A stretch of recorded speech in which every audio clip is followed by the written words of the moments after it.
Assalamualaikum warahmatullahi wabarakatuh.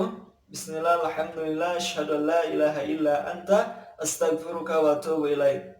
Puji syukur kita panjatkan kehadirat Allah Subhanahu wa taala. Salawat dan salam semoga tetap tercurah limpahkan kepada Nabi besar Muhammad sallallahu alaihi wasallam. Sahabat Quran semuanya, alhamdulillah kita kembali lagi bertemu di sesi kali ini yang insya Allah akan melanjutkan pembahasan kita dari sifat-sifat huruf yang memiliki lawannya. Sekarang kita masuk ke pasangan yang terakhir, yaitu pasangan yang kelima. Dilihat dari segi pengucapan mudah dan sulitnya huruf-huruf tersebut. Di sini ada sifat idlaq, lawannya sifat ismaq. Nah, apa pengertian sifat idlaq? Yaitu ikhraju harfi bisuhulah, atau kita bisa artikan keluarnya huruf dengan mudah. Ketika kita mengucapkan huruf-huruf idlaq, itu dengan mudah pengucapannya. Sedangkan lawannya ismaq, itu ketika kita mengeluarkan huruf-hurufnya sedikit berat atau sulit. Apa saja huruf-huruf dari sifat idlaq?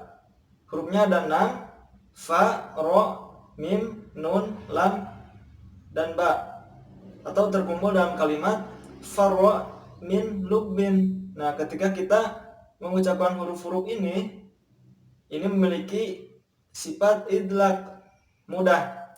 Misal fa, ro, ma, na, la, ba, mudah ketika kita mengucapkannya.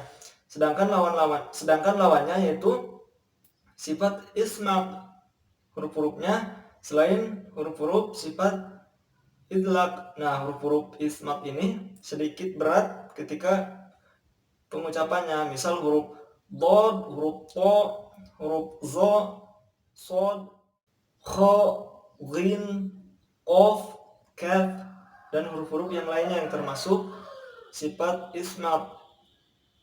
Nah, jadi kesimpulannya bisa kita garis bawahi, sifat idlaq itu pengucapan hurufnya dengan mudah, yang 6 huruf tadi, farra min lubbin. Nah, sedangkan lawannya yaitu sifat ismaq, huruf-hurufnya ketika pengucapannya sedikit berat atau sulit, yaitu huruf-hurufnya sisa dari huruf-huruf sifat idlaq. Perlu kita garis bawahi, khusus di sifat-sifat huruf yang memiliki lawannya yang dibagi 5 pasang ini, kita harus tahu di sini satu huruf hijaiyah memiliki 5 sifat. Karena kesimpulannya di sini kan dibagi menjadi 5 pasang. Nah, otomatis satu hurufnya memiliki 5 sifat. Biar lebih mudah kita contohkan bersama-sama. Misal huruf ta. Nah, huruf ta ini pasti memiliki 5 sifat, ya. Yang pertama dari segi napas ada sifat hamas, lawannya sifat jahar. Huruf-huruf sifat hamas pada sesi sebelumnya sudah dibahas, yaitu fahatsahu syakhsun sakat. Nah, di sini ada huruf ta. Otomatis sifat yang pertama dimiliki huruf ta, yaitu sifat hamas. Yang kedua dilihat dari segi suara, ada syiddah, lawannya sifat rokhwah. Namun di antara keduanya ada sifat tawasud, pertengahan di antara sifat syiddah dan sifat rokhwah. Nah, kita tahu huruf-huruf sifat syiddah itu ajid, qatin, bakat. Huruf tawasud lin umar. Nah, tadi ada huruf ta di sifat syiddah, yaitu ajid, qatin, bakat. Nah, huruf ta berarti otomatis masuk ke sifat syiddah. Yang kedua, huruf ta memiliki sifat syiddah. Nah, yang ketiga dilihat dari pangkal lidah. Di sini ada sifat istilah, lawannya sifat istifal. Huruf-huruf sifat istilah itu khuso, dogtin, kib. Nah, di sini tidak ada huruf ta. Berarti otomatis hurufnya ada di lawannya, yaitu sifat istifal. Nah, berarti yang ketiga sifat yang dimiliki huruf ta ini yaitu istifal.